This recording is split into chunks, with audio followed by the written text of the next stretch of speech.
Dear student, future colleague, welcome back to my educational channel.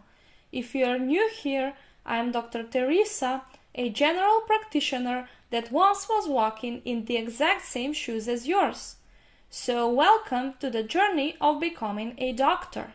Here I will make sure to provide the educational material you need to go through during this journey. In the previous video, we've learned how to detect the axis of the heart. But soon after I made it, I realized that maybe I can explain it even better. So this video is an addition and an extra knowledge of the axis of the heart. The term electrical axis of the heart refers to the direction of movement of the depolarization wave as it passes through the myocardium, causing it to contract. The general direction of the movement of the depolarization wave is pointing downward and to the patient's left. Let's see why. Well, first of all, the heart is placed on the left side of the chest. Furthermore, the thickest wall of the heart is positioned on the left side and to the back. That means that a lot more depolarization has to occur on that side than any other, since there are far more cells that need to be depolarized. Also, the depolarization wave has a path that follows, starting at the SA node, spreading through the atria, then through the AV node, and then through the conducting pathways for the ventricles. So the conducting pathway is also oriented downward and to the left. So all these predispositions lead the normal axis of the heart to have its general direction downward and to the left. But there are certain conditions that can cause a deviation of the direction, such as hypertrophy of the heart muscle and infarction. The axis is presented in degrees as shown in the picture. In a normal heart, because the axis is oriented downward and to the patient's left, 0 to 90 degrees is going to be the normal range of the axis. But to be able to detect the degrees, first we have to learn how to determine the axis of the heart. Let's learn how to do it. For determining the axis of the heart, we use the limb leads. More precisely, we use lead 1 and lead AVF. Why? Well, if you remember, when we combine the limb leads together using the AV node as the center, we get the correct position of recording of the certain leads. As you can see, they intersect at an angle of 30 degrees. Also, we can see that the lead 1 and lead AVF intersect at a 90 degrees angle. So if we use them, we get the correct vertical and horizontal view of the heart. So lead 1 records from left to right and lead AVF records from below towards the head. By using these two leads, we will divide the circle into 4 equal parts. Since the depolarization of the ventricles is presented with the QRS complex, by looking at the QRS complex in lead 1 and lead AVF, we can see to which quadrant is the general vector pointed. When we observe from the point of lead 1, if we divide the circle into 2 parts, left and right, the left side is going to be positive and the right side is going to be negative. Remember, the positive electrode for lead 1 is placed on the left side. If the depolarization wave moves towards the positive electrode, it will give a positive deflection on ECG. So if the depolarization wave moves towards the left side, towards the positive electrode, we expect a positive QRS complex in lead 1, as it normally should.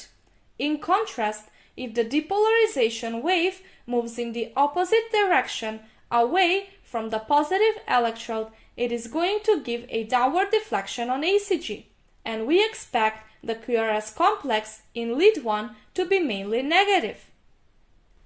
Now, when we observe from the point of lead AVF, if we divide the circle into two parts, the lower part is positive and the upper part is negative. Why? Because the positive electrode is placed on the left leg. When the depolarization wave moves towards the positive electrode downward, we expect a positive QRS complex in lead AVF. In contrast, if the depolarization wave moves in the opposite direction away from the positive electrode, we expect a mainly negative QRS complex in lead AVF. Now let's see how the combination of these two leads and the four quadrants of the sphere lead us to a certain point. If the QRS complex is mainly positive in both leads, lead 1 and lead AVF, it indicates that the depolarization wave moves towards the left side and downward, as it should normally do. This represents the normal axis. Now, if the QRS complex is positive in lead 1 but negative in lead AVF, it indicates a left axis deviation. The main cause for left axis deviation is hypertrophy of the left ventricle. Now, if the QRS complex is negative in lead 1 but positive in lead AVF, it indicates a right axis deviation. The main causes for right axis deviation are hypertrophy of the right ventricle or infarction of the left ventricle. If the QRS complex is negative in both leads, that indicates an extreme right axis deviation. In more detail, as we mentioned before, the axis is presented in degrees. After you determine in which of the four quadrants is the axis located, you can locate the axis even more precisely by interpreting it in degrees. Once you find in which quadrant is the axis, then you search for the limb lead where the QRS complex is most isoelectric. That means to find the QRS complex that has equal positive and negative deflection or as much positive as negative deflection from the baseline. The QRS complex is going to be isoelectric if the depolarization wave moves perpendicularly to the positive electrode. The presence of the isoelectric QRS complex in the certain lead tells us the degrees of the axis. I know this is complicated, but luckily you don't have to memorize it. I just wanted to add it here in case sometimes you get in touch with it. You can take a little break here to digest everything or continue to learn a little bit more. Now, when the heart axis is observed from the point of the chest leads, we can also get a lot of information. The mean QRS vector observed from the chest leads will be pointed towards the left side. If you imagine a circle and you divide the circle into two parts, anterior and posterior, the front one is going to be positive and the back one is going to be negative, because the positive electrodes are positioned on the patient's chest. Now, if you look at the chambers from above, you will see that the posterior wall of the left ventricle is much more bigger than the wall of the right ventricle, which is positioned in the front. So again, because a lot more depolarization occurs in the posterior wall of the ventricles, the depolarization wave moves away from the leads positioned in the front. Those are V1 and V2. Therefore, normally we expect mainly negative QRS complexes in lead V1 and V2. In the other hand, because V5 and V6 are located more on the left side where the muscle wall is thick, we expect the QRS complex in these two leads to be mainly positive. Now, certain conditions can cause the axis in the horizontal plane to rotate rightwards or leftwards. Again, we talk about hypertrophy and infarction. The axis rotates towards the hypertrophied side and on the opposite direction of the infarction. Now, if there is hypertrophy in the right ventricle, what do we expect?